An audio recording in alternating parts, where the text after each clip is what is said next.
Scarf लिएर म चाहिँ अब बाहिर निस्किन लागेको थिएँ कि अनि भोक पनि लागेको थियो र अब सीमा होटलमा चाहिँ गएर मैले थुक्पा पनि खाएँ नि, यहाँको चाहिँ थुक्पा एकदम मिठो पाइन्छ। अनि त्यस पछाडि म ग्राउन्ड पुगेर चाहिँ अब आज फाइनल थियो नि त, मेचीनगर 5th गोल्ड कपको चाहिँ फाइनल थियो। अनि त्यस पछाडि हामी सबै स्काउट्सहरू चाहिँ अब भित्र सर्भिसको लागि आएको थियौँ, अनि यता चाहिँ कोही पनि हुनुहुन्थ्यो र अब पहिला चाहिँ अब सबैजना हामी एउटा ठाउँमा भेला हुनको लागि चाहिँ सबैजना यहाँ बस्यौँ। अनि त्यस पछाडि यहाँ सबैजनालाई मैले फ्लेक्स पनि गरेँ। त्यस पछाडि चाहिँ अब गेम पनि सुरु हुन लागिसकेको थियो कि, अनि अब गेम सुरु हुनुभन्दा अगाडि राष्ट्रगान बजाउने अब त्यो त जहिलेको चलनै हो, त्यही भएर अब हामी सबैजना राष्ट्रगानमा समावेश पनि भयो।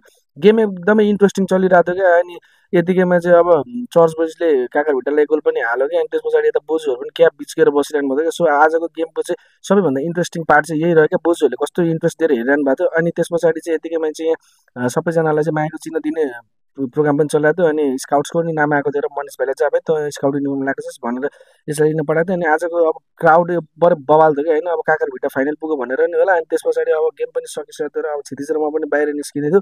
अनि अब बाहिर निस्केर हेरेको, अनि अब आजको क्राउड देखेर चाहिँ छक्कै पऱ्यो क्या। जे होस् लगभग 5,000 जस्तो चाहिँ अब सबैजना हेर्न आउनु भएको थियो होला। अनि अब चर्च बोइजले जितेकोमा पनि चाहिँ अब सेलिब्रेसन चाहिँ दामी भयो क्या, पटेकाहरू पडेको तपाईँहरूले देख्न सक्नुहुन्छ। त्यस पछाडि अन्तिममा चाहिँ दिदीले चाहिँ लु हिँड म मोमो खाउँछु भन्नुभयो, लु ल त भनेर चाहिँ त्यस पछाडि अब चाहिँ यो मिनी मार्केटको भित्र गएर चाहिँ हामीले मोमो खायौँ। अनि त्यसको लागि चाहिँ धेरै धेरै धन्यवाद दिदी। त्यस पछाडि म घर पनि आइसकेँ। So thank you so much for watching, keep watching, keep loving, keep supporting.